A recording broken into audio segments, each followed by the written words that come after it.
buildings with an ocean view. This is a premium medium problem, but it's actually a very simple problem. We just need to understand the intuition behind it. So there are n buildings in a line. You are given an integer array heights of size n that represents the heights of the buildings in the line. The ocean is to the right of the buildings.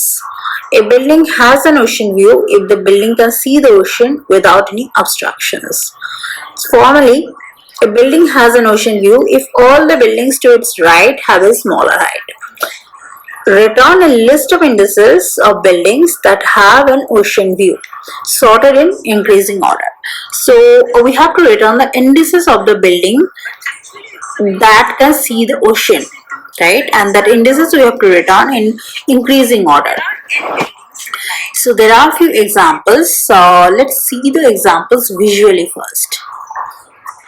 So here we have few examples. Consider the first one.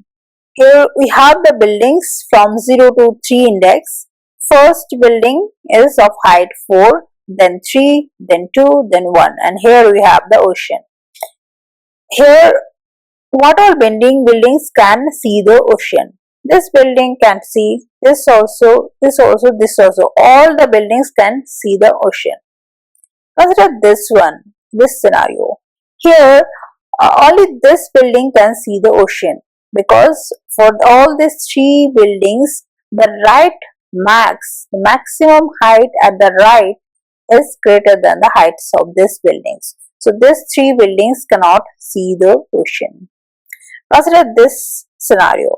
Here, this building can see the ocean. Anyway, so for all the cases, we will see the rightmost building will be able to see the ocean anyway, right? Now this one cannot see the ocean, right? Because the right height of this building is 4 and this is 2. So this one cannot see. This one also cannot see the ocean, and also this one cannot see the ocean. We'll see these examples. This building can see the ocean, this one cannot, this one also cannot.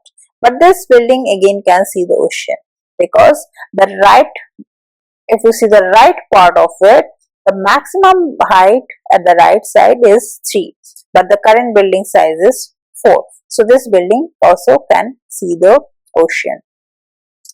Now, how do we calculate this in brute force way? Obviously, for each of the height, we can check for the right max, right? For any height, let's say for this height, we'll check, consider all this right variable, right max height, and if the height is greater than the right max, then we can add this in our output.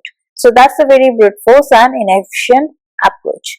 So we can just keep track of one variable, that's called the right max. So that's the idea behind this problem. Consider this example. So we'll keep track of one stack, or this is our output. So actually the concept comes from the idea of monotonic stack, but let's not go there first. Let's try to understand this problem. So if you see here, we know that rightmost building will always see the ocean, right? Consider this track here, right? So this one will always be in our output. Consider this stack will only having our output. So this one is in our output, and max here, after processing this, right max will become 1. Next we are processing 2. What is the right max? 1. 2 is greater than 1. That means this building also can see the ocean. So we can add it in our output. 3 greater than 2, then we can add it in our output.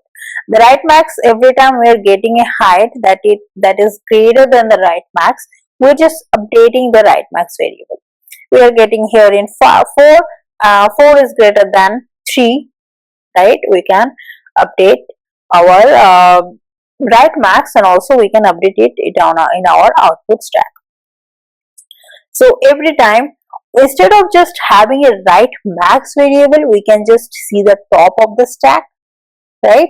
So every time, or let's say I'm putting 3 here, I can just see what is at the top of the building, right? So if it is greater than that, I'll just add it in my output. Consider this scenario, 3 will always be in our output. I'm just storing the heights here, but actually we have to store the indices of that height, right? But for our understanding purpose, I'm just storing the value. 3 is always in our output, then 1 is not greater than the top of the stack or the right max, whatever. You can take the right max variable, you can take the stack, right? So that will not be in our output 1, right? So we can ignore this one.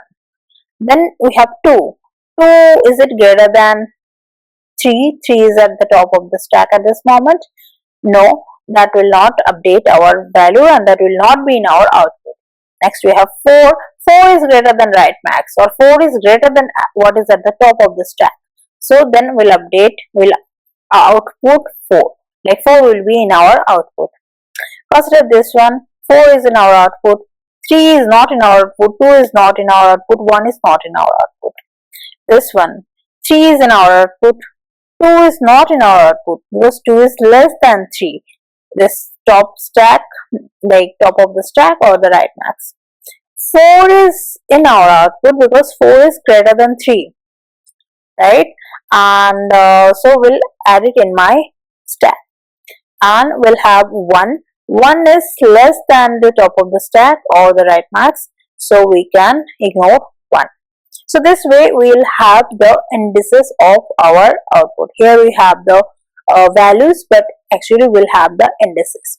And the indices, you see, if you just store the indices, we are adding the indices in a reverse order. So to reverse the output before returning. So we are taking a stack which will be our output as well. Then I'm just traversing through the heights array in the reverse order. Length of heights -1 -1 by -1. Right now, what are the conditions when I will be adding the heights or heights index in my output? When if not stack, that means the first time when the stack is empty, that is for the rightmost building, then also I will be adding in my stack. Otherwise, heights of I, if it is greater than the top of the stack, or in the top of the stack I'll be just adding the indices, right? So it will be heights of stack of -1, right? Then I'll be adding it in my queue, the current index. Now we can just return the stack, but we have stored the indices in the reverse order, so we have to